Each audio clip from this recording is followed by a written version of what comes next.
Welcome to Vibrant TV. నేను మీ శివాని. ప్రభాస్ ప్రధాన పాత్రలో నటించిన కల్కి 2898 ఏడి చిత్రం బాక్స్ ఆఫీస్ దగ్గర దూసుకుపోతుందనే చెప్పాలి. అమితాబ్ బచ్చన్, కమల్ హాసన్, దీపికా పదుకొనే సహా స్టార్ కాస్టింగ్ ఉన్న ఈ చిత్రానికి ఆడియన్స్ అందరూ కూడా బ్రహ్మరథం పడుతున్నారు. సౌత్ టు నార్త్ ఎక్కడ చూసినా కూడా కల్కి హవాయే కనిపిస్తోంది.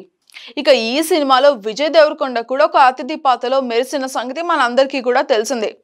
అయితే విజయ్ దేవరకొండ చేసిన అర్జునుడి పాత్ర పైన సోషల్ మీడియాలో తెగ ట్రోలింగ్స్ వచ్చాయి.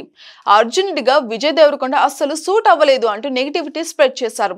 కానీ నార్త్ ఆడియన్స్ మాత్రం అర్జునుడి పాత్రలో విజయ్ దేవరకొండ సరిగ్గా సరిపోయాడు అంటూ చెప్తున్నారు. అయితే తనపైన వస్తున్న ట్రోలర్స్ కి విజయ్ దేవరకొండ ఇండైరెక్ట్ గా కౌంటర్ కూడా ఇచ్చారు. కల్కి 2898 ఏడి సినిమా ఇప్పుడే చూసినంత సేపు కూడా చాలా ఎమోషనల్ గా అనిపించింది నాకు. ఇక ఖచ్చితంగా ఇండియన్ సినిమా మరో స్థాయికి వెళ్ళిందని నేను చెప్తున్నాను. ఇందులో అర్జునుడిగా కనిపించడం, ఆ పాత్ర చేయడం నాకు చాలా ఆనందంగా ఉంది. నాగి అదే విధంగా ప్రభాస్ అన్న గురించి ఈ క్యామియో చేశాను. వాళ్ళంటే నాకు చాలా ఇష్టం. అయితే చాలా మంది ప్రభాస్ ను సవాల్ చేసే పాత్రలో విజయ్ దేవరకొండ కనిపించాడని అంటున్నారు. కానీ తెరపైన విజయ్ దేవరకొండ ప్రభాస్ అన్నట్టుగా మీరు ఎప్పుడు కూడా చూడొద్దు. నన్ను మాత్రం అర్జునుడిగా చూడండి. ఆయనను కర్ణుడిగా మాత్రమే మీరు చూడాలి. నాగి యూనివర్స్ లో మేము పాత్రలు చేస్తున్నాము అంతే.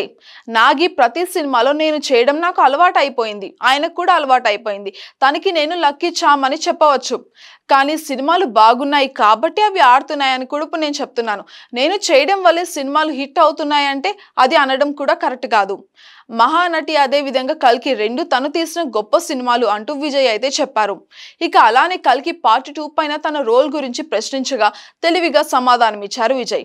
కల్కి పార్ట్ 2లో మీ పాత్ర ఇంకాస్త ఎక్కువగా ఉంటుందని నిర్మాత అశ్విని దత్ గారు అయితే చెప్పారు. మీరేమంటారు అని రిపోర్టర్ అడిగిన ప్రశ్నకి దీనికి ఆయన ఏది చెప్తే అదే కరెక్ట్, మరి నన్ను అడగడం ఎందుకు అంటూ విజయ్ దేవరకొండ ఆన్సర్ అయితే ఇచ్చారు.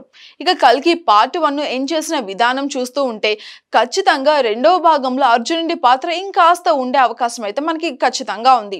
కనుక పార్ట్ 2లో కూడా విజయ్ దేవరకొండ ఉండడం పక్కా అన్నమాట. For more updates subscribe to Vibrant TV.